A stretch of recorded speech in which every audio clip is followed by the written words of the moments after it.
Hey guys, আজকে তোমাদের সাথে নিয়ে চলে এসেছে একটা মিনি ব্লগ। তো দেখতে পাচ্ছ বিকালবেলা ফুল গাছের পরিচর্যা নিয়ে শুরু করলাম। আর মটরশুঁটি গাছে ফুল চলে এসেছে, তোমরা দেখতে পাচ্ছ। আর এই হলো আমাদের ফুল গাছ। তো আজকে হলো পৌষ পার্বণ। তো চলো আজকে পৌষ পার্বণে কী করি না করি সেই ছোট্ট একটা মিনি ব্লগ বলতে পারো তোমাদের সাথে নিয়ে চলে এসেছি।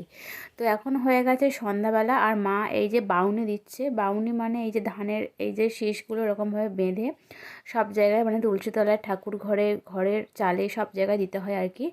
তো এই যে দেখতে পাচ্ছ মা সেটা করছে। আর এই যে ঠাকুরের কাছে দুটো ঘটে এরকম চালের গুঁড়ি আর গুড় দিয়ে এরকমভাবে দিতে হয়।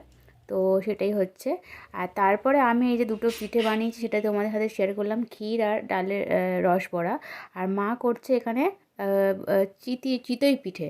তো চলো তারই কিছু ছবি তোমাদের সাথে শেয়ার করলাম। আর একটা পিঠে হয়েছিল ডালের পিঠে, বাট ওটা যখন মানে হচ্ছিলো তখন আমি বাড়ি ছিলাম না আর কি। তো কোথায় গেছিলাম চলো সেটাও তোমাদের সাথে লাস্টে শেয়ার করছি।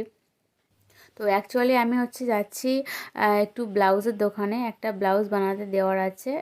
তো সেই কারণে দেখতে পাচ্ছ ও গাড়িটা বার করছে। তো মার ওই চিতই পিঠি করছিল, তখনই আমি চলে গেছিলাম। আর এখন এই যাচ্ছি আমরা ব্লাউজের দোকানের দিকে। তো বাড়ি ফিরে দেখতে পেয়েছিলাম যে মার ডালের পিঠেটাও করা হয়ে গেছে।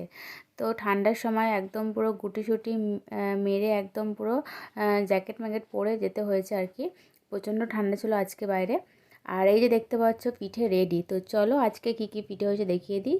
ডালের পিঠে আর কি, ডালের যে সরু চুগলি, রসবড়া, নারকেল পিঠে, আর হচ্ছে ক্ষীর, আর হচ্ছে ওই যে চিতই পিঠে, আর আছে তো গুড় অবশ্যই। তো আমাদের তো পৌষ পার্বণ এরকমভাবেই কাটলো। তোমাদের পৌষ পার্বণ কেমনভাবে কাটলো অবশ্যই জানিও। আশা করি তোমাদের সবার খুব ভালো করেছে। আর হ্যাপি পৌষ সংক্রান্তি সবাইকে জানিয়ে আজকের ব্লগটা চলো এখানেই শেষ করছি। Good night and tata.